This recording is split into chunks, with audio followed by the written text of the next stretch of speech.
Johan Cruyff grew up in a narrow street in Amsterdam, in the shadow of Ajax's old De Meer Stadium. Football was not something he discovered. It was something that surrounded him, like the air. His father ran a small greengrocer's shop, and young Johan spent his days kicking a ball against brick walls, learning angles before he knew the word. When his father died suddenly, Johan was only 12. Football became more than a game then. It became structure, escape, purpose. Ajax was no longer just a club nearby.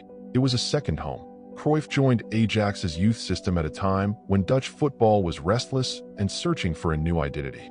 He was thin, almost fragile, and some doubted whether his body would ever match his brain. But his mind worked faster than anyone else's. He didn't just see the ball, he saw space. He didn't just run, he calculated. At 17, he made his first team debut. By 19, Ajax revolved around him. What made Cruyff different was not just talent, but interpretation. He questioned everything: positions, instructions, traditions. Why should a winger stay wide if space existed elsewhere?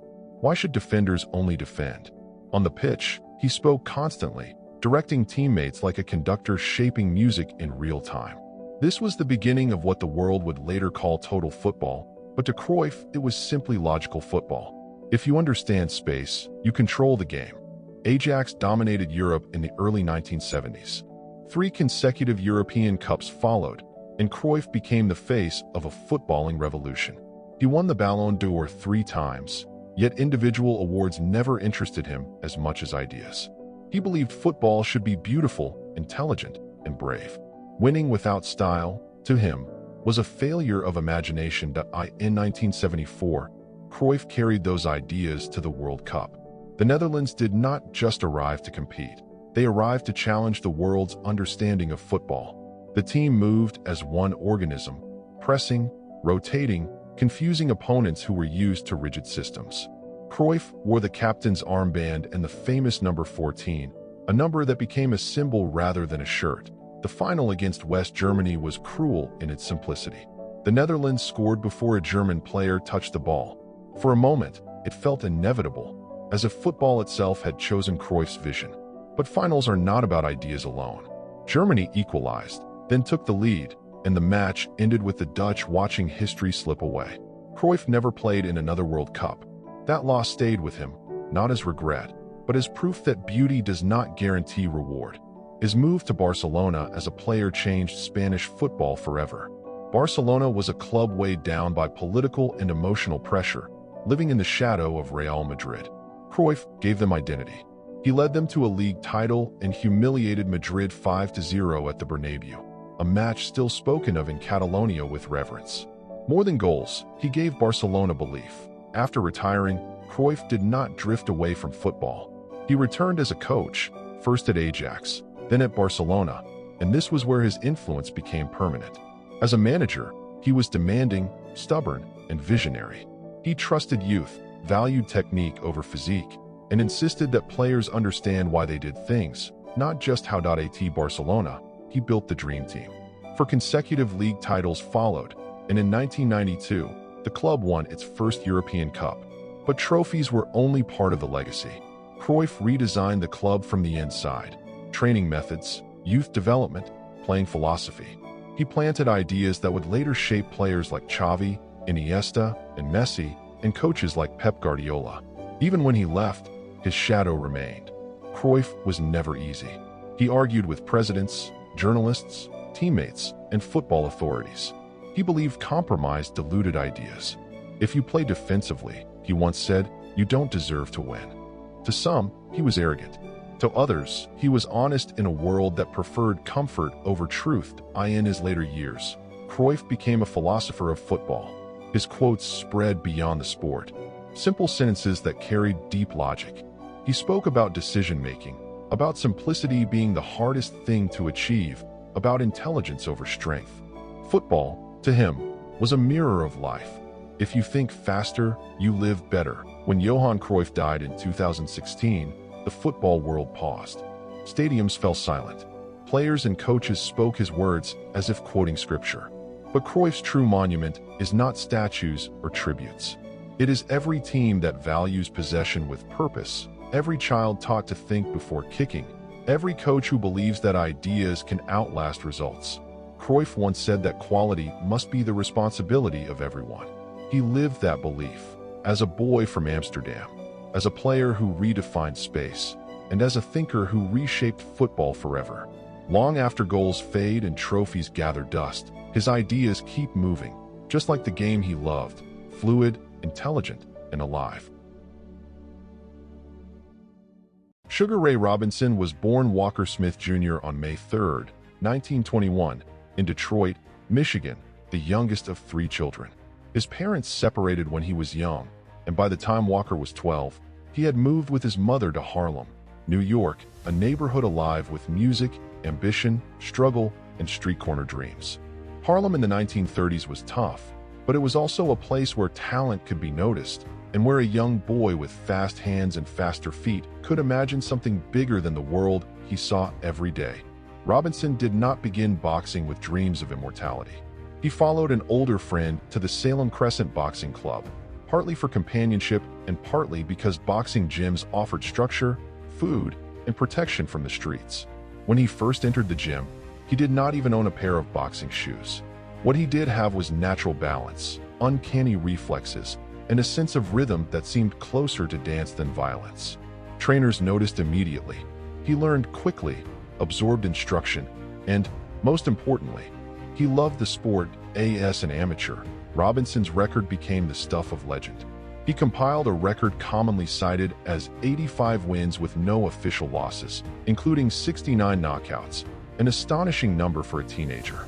At one point, barred from competing in a tournament because he had already fought too often, he borrowed a friend's amateur athletic union card and entered under the name Ray Robinson. When a ringside announcer referred to him as Sugar, impressed by his smooth style, the nickname stuck. From then on, Walker Smith Jr. was the world's Sugar Ray Robinson. Robinson turned professional in 1940 at just 19 years old. Almost immediately, he distinguished himself from other fighters of his era. Boxing in the 1940s was dominated by rugged brawlers, men who relied on toughness and endurance. Robinson had those qualities, but he paired them with elegance. His jab was fast and precise. His footwork was fluid. He could fight moving backward as comfortably as forward, and he could shift from defense to offense in an instant. He was equally dangerous as a counterpuncher or an aggressor. From 1940 through the mid-1940s, Robinson went on one of the most remarkable runs in boxing history. He fought constantly, sometimes every few weeks, and against top-level competition. He defeated future champions, seasoned veterans, and feared punchers. Between 1943 and 1951, Robinson went 8 years without a loss, a streak that included more than 90 fights. This run alone would have secured his place in boxing history. In 1946, Robinson won the World Welterweight Championship, defeating Tommy Bell for the vacant title. As champion, he was nearly untouchable. He defended the belt successfully multiple times, showing not only brilliance but durability and discipline. Unlike many champions, Robinson was not content to protect his record. He fought often, traveled widely, and took on dangerous opponents without hesitation. But Robinson's ambitions extended beyond the welterweight division. By the late 1940s, he was struggling to make the 147-pound limit and began setting his sights on the middleweight championship. Standing in his way was Jake LaMotta, a relentless pressure fighter known as the Bronx Bull. Robinson and LaMotta had already fought several times, developing one of boxing's greatest rivalries. Robinson usually outboxed LaMotta, but LaMotta's toughness and strength made every bout brutal. Their most famous encounter came in 1951, when Robinson challenged LaMotta for the middleweight title. In what became known as the St. Valentine's Day Massacre, Robinson unleashed a sustained, punishing attack that finally overwhelmed LaMotta. The referee stopped the fight in the 13th round, crowning Robinson middleweight champion and cementing his status as the finest fighter alive. Success, however, came at a cost. Robinson lived extravagantly. He spent heavily on clothes, cars, and nightlife, and he ventured into show business, forming a dance troupe and performing during periods when he stepped away from boxing. The lifestyle, combined with the physical toll of constant fighting, led to fluctuations in his performance. Later in 1951, he lost the middleweight title to Randolph Turpin in England. Though he regained it later that same year, in 1952, Robinson retired from boxing, citing exhaustion and loss of motivation. He was only 30 years old. Many believed he had nothing left to prove. But retirement did not bring the financial security he expected, and within a few years, Robinson returned to the ring. The comeback years were dramatic and uneven. Robinson was no longer invincible, but he was still brilliant. In 1957, at age 35, he defeated Gene Fullmer to win the middleweight championship again, becoming a champion for the 5th time, a record that stood for decades. Though he would lose and regain the title again, these later reigns demonstrated not just skill, but resilience and adaptability. Robinson continued boxing into the 1960s, well past his physical prime. His later years in the ring were marked by courage rather than dominance. He fought because boxing was what he knew, and because the financial pressures never fully disappeared. He retired for good in 1965, with a professional record of 175 wins, 19 losses, 6 draws, and 2 no contests, including 109 knockouts. Numbers almost unimaginable in the modern era. Outside the ring, Robinson was complex and charismatic. He was one of the first boxers to understand the value of self-promotion, entering the ring in flashy robes and cultivating a public persona that blended confidence and showmanship. He inspired future generations not only with his skill, but with his style. Fighters like Muhammad Ali and Sugar Ray Leonard openly acknowledged his influence, and Leonard was named in his honor. In his later years, Robinson faced serious health challenges, including diabetes and eventually Alzheimer's disease. As his memory faded, the boxing world increasingly recognized the magnitude of his achievements.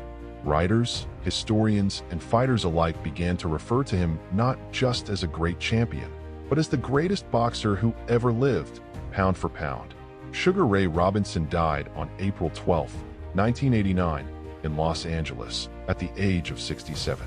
His legacy, however, remains vibrant. He redefined what a boxer could be: an artist, an athlete, and a performer all at once. His combination of speed, power, intelligence, and grace set a standard that has never been surpassed. Today, when boxing fans debate greatness, Robinson's name stands at the center of the conversation. Not because of myth or nostalgia, but because the evidence, his record, his rivals, his style, and his influence, points relentlessly to one conclusion. Sugar Ray Robinson was boxing's masterpiece, a fighter whose brilliance transcended eras and whose impact will endure as long as the sport itself exists. Jack Roosevelt Robinson, famously known as Jackie Robinson, was born on January 31, 1919, in Cairo, Georgia, the youngest of 5 children. His parents, Jerry and Mally Robinson, faced enormous financial and social challenges. His father abandoned the family when Jackie was still an infant, leaving his mother to raise the children alone. Despite the hardships, Jackie's mother instilled in him resilience, discipline, and an unwavering sense of self-respect, values that would guide him throughout his life. Robinson's family moved frequently in search of work, eventually settling in Pasadena, California, where Jackie attended John Muir High School. From an early age, he demonstrated exceptional athletic talent across multiple sports, excelling in football, basketball, track, and baseball. He was a natural leader, competitive, and fearless, qualities that distinguished him both on and off the field. His versatility and dedication earned him a scholarship to UCLA, where he became the first athlete in the university's history to earn varsity letters in 4 sports: baseball, basketball, football, and track. Despite his prodigious talent, Robinson's collegiate years were not without challenges. At UCLA, he encountered racial discrimination and societal barriers that tested his resolve. He excelled academically and athletically, but he also recognized that opportunities for African American athletes were severely limited. After leaving UCLA before completing his degree, partly due to financial pressures, Robinson sought ways to continue pursuing his athletic dreams while also preparing for a professional career. Robinson's early adulthood coincided with World War II. In 1942, he was drafted into the United States Army, where he faced further racial discrimination. Serving in a segregated unit, he confronted systemic racism firsthand. During his military service, Robinson refused to adhere to discriminatory orders, challenging the Army's policies. He was ultimately court-martialed in 1944 for refusing to move to the back of a segregated bus while on base, but was acquitted of all charges. This episode exemplified Robinson's courage and commitment to justice, traits that would define his life. After his military service, Robinson returned to California and resumed his athletic career. In 1945, he played for the Kansas City Monarchs in the Negro Leagues, the premier league for African-American baseball players during segregation. With the Monarchs, Robinson showcased his exceptional skill as a second baseman, displaying speed, power, and a keen baseball intellect. Scouts and team executives recognized that he possessed not only talent, but also the temperament and resilience necessary to succeed at the highest level. Robinson's breakthrough came in 1945 to 1946, when Branch Rickey, the general manager of the Brooklyn Dodgers, sought to break Major League Baseball's color barrier. Rickey identified Robinson not just for his athletic ability, but for his intelligence, character, and ability to withstand intense racial hostility. He famously tested Robinson's courage by warning him that the pressures of integration would be enormous, requiring patience, restraint, and mental toughness. Robinson accepted the challenge, understanding that the opportunity extended far beyond his personal ambitions. It was a historic chance to challenge systemic racism in America. On April 15, 1947, Jackie Robinson made history, becoming the first African American to play in Major League Baseball in the modern era, suiting up for the Brooklyn Dodgers. The debut was met with mixed reactions. While some fans celebrated the milestone, Robinson faced intense hostility, including threats, racial slurs, and boycotts from opposing teams. Teammates, coaches, and fans subjected him to psychological pressure, attempting to provoke him into retaliation. Robinson, however, adhered to Rickey's counsel. He remained composed, refusing to fight back physically or verbally, relying instead on his skill and dignity to command respect. Robinson's rookie season was extraordinary. He played in 151 games, stole 29 bases, batted .297, and demonstrated remarkable fielding ability at second base. His combination of speed, power, and intelligence disrupted opposing team strategies and established him as a force in the league. Beyond his on-field performance, Robinson's mere presence challenged long-standing racial norms, symbolizing progress and hope for African Americans across the nation.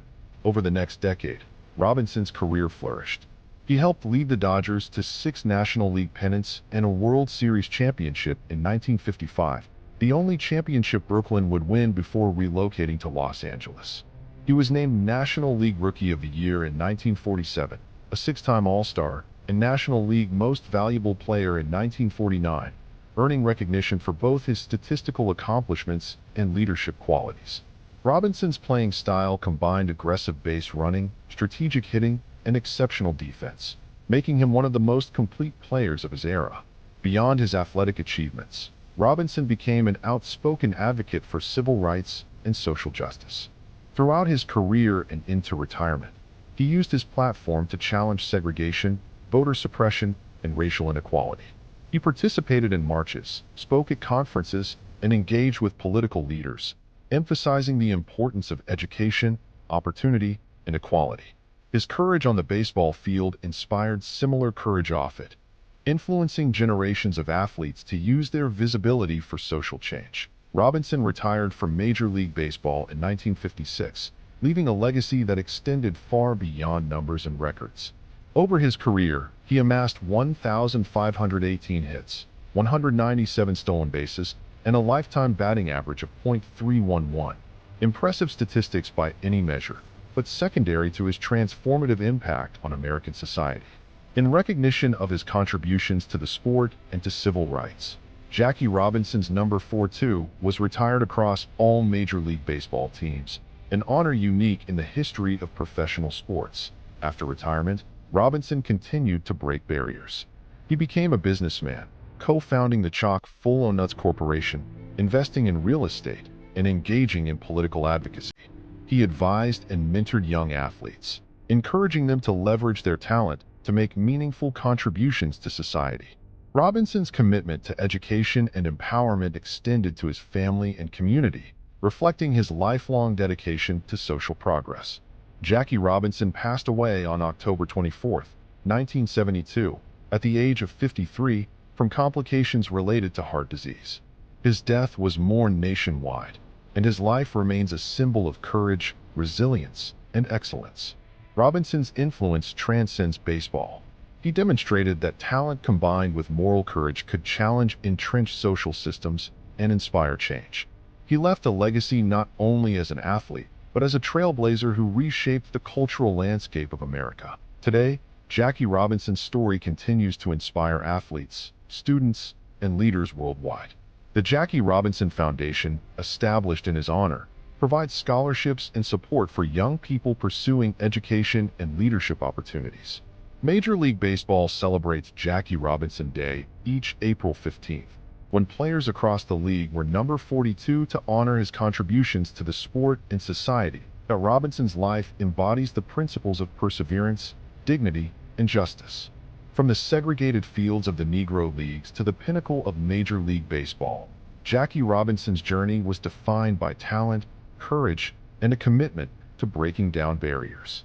He changed the game of baseball, challenged the injustices of his time, and left an enduring legacy that continues to inspire generations. Jackie Robinson was more than an athlete. He was a pioneer, a leader, and a hero whose impact transcends sports and resonates in the ongoing struggle for equality and human dignity. Kobe Bryant was born August 23, 1978, in Philadelphia, Pennsylvania, the youngest of 3 children to Joe Bryant, a former NBA player, and Pam Bryant, a schoolteacher. Growing up in a household steeped in basketball, Kobe was surrounded by the game from birth. His father's career took the family overseas when Kobe was 6, living in Italy for several years while Joe played professionally there. During this time, Kobe became fluent in Italian and developed a deep love for soccer, though basketball remained his true calling. He often credited this international upbringing with shaping his global perspective and competitive mindset. Returning to the United States as a teenager, Kobe attended Lower Merion High School in Ardmore, Pennsylvania. There, his basketball talent became impossible to ignore. As a freshman, he was already standing out, but it was in his junior and senior years that he truly exploded onto the national scene. In his senior year, he led Lower Merion to the Pennsylvania State Championship, scoring 2,883 points over his high school career, a record that made him the all-time leading scorer in Pennsylvania high school basketball history. His combination of scoring ability, athleticism, and basketball IQ drew attention from NBA scouts and college programs alike. In 1996, Kobe Bryant made the bold and unprecedented decision to skip college basketball and declare for the NBA draft directly out of high school. This was still a rare move at the time, but it reflected his confidence, ambition, and readiness to compete at the highest level. He was selected 13th overall by the Charlotte Hornets, but immediately traded to the Los Angeles Lakers, the team with which he would become synonymous. Bryant entered the NBA at age 18, the youngest player in the league. Early on, he was known for his raw talent and fearlessness, but also for his brash confidence and sometimes abrasive personality.